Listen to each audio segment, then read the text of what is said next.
আজি আগতকৈ অলপ সোনকালে উঠিলো কাৰণ আজি গুৰুজনাৰ তিথি সেয়েহে ভাবিলো কি আজি অলপ সোনকালে উঠিয়ে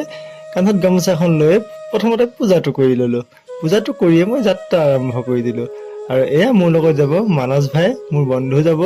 আৰু আমি দুটাই যাম ক'ত গৈ আছো আপোনালোকক জনাই আছো এই গেটটো দেখি আপোনালোকে চিনি পাইছে চাগো হয় ঠিকে ভাবিছে আমি আহিছো শ্ৰীমন্ত শংকৰদেৱৰ জন্মস্থানলৈ আৰু আমি আহি পাই গ'লোহি গুৰুজনাৰ জন্মস্থানৰ জেগা আৰু এই গেটটিৰে আমি নামঘৰৰ ভিতৰলৈ প্ৰৱেশ কৰিম তাতে অহাৰ পিছতে মনত এনেকুৱা এটা শান্তি লাগিছে যে ৰ'দে বতাহে অহাৰ পাছতো সকলোবোৰ ভাগৰ জানো আঁতৰি গৈছে